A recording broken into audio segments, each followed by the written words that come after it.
Update 12 is shaping up to be even larger than we thought.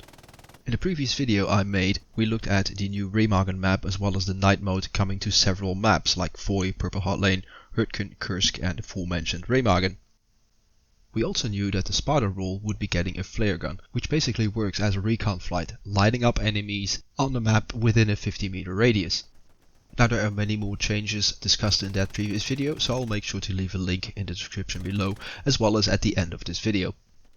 Make sure you check that out if you want to learn more. But in today's developer brief 171 we learned that is not all, not even close. There is a ton of new stuff coming to Hella Loose in update 12 besides what we've already talked about. But first, let me welcome you back to the channel. I'm DGW. Remember to leave a like on the video, really helps out the channel, and make sure you subscribe to the channel to stay updated on anything Hella Loose. Well then, let's take a look at what we learned today. First up is the new commander abilities. A commander can now launch a so-called precision strike, which essentially is a localized bomb run, aimed at taking out one target or a very localized target like a garrison, a tank or a small fortified position.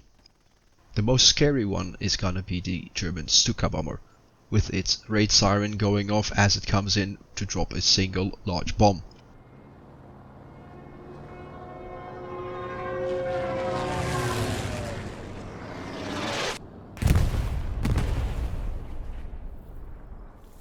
As for the US, there will be two P-47 Thunderbolts coming in, dropping a bomb each. The bombs seem slightly smaller than the one dropped by the Stuka, but still pack a hell of a punch.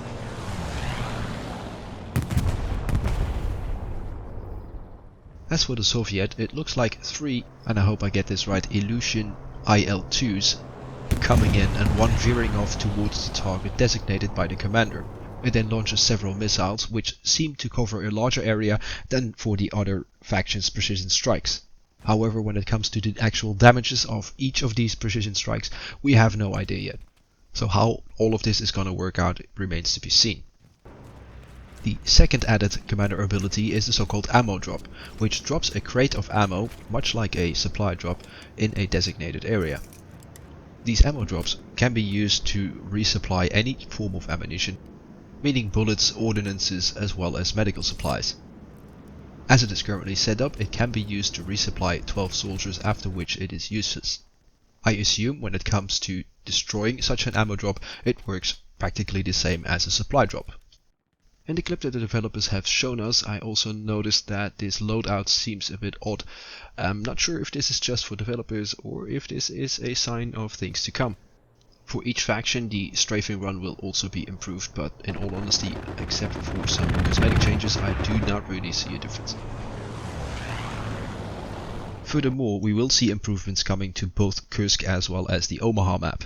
Now as to Kursk, we do not know what these improvements entail, but when it comes to Omaha, we know that the beachhead will change to give the landing Americans a better fighting chance. The little bit of footage that we have show larger landing vessels, which will house the vehicles and perhaps even personnel. Now I personally love fighting on Omaha on both sides, but I do know it is a bitch to get off the beach if Germans set up the defenses right. Omaha also seems to be getting a German offensive mode as well as a warfare mode. This offensive mode is obviously not historically accurate, but I do understand that the developers want to give us the option to play this map in a different way. Feel free to share your thoughts on that in the comments below. Oh, and be nice. I'm just a messenger. Furthermore, the Sherman M4A1 will be replaced by the M4A3 75W. This new Sherman will be made with the so-called smart materials, which are much less demanding for your PC, easier to add new features to, and overall much easier to work with for the developers. And this same thing goes for a new tank, or actually a reoccurring tank that we've not seen for over a year. The German Panther, which will now be featured as a heavy tank on the German side, practically an alternative to a Tiger 1. Now when it comes to the fuel cost of these tanks, there is no information yet, so as soon as that is released, I will make sure to update you.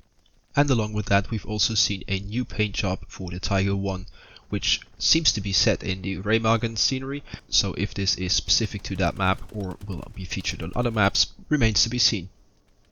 And let's not forget the addition of the half-track machine guns, as well as further improvements to blood hits, artillery explosions, and many more things.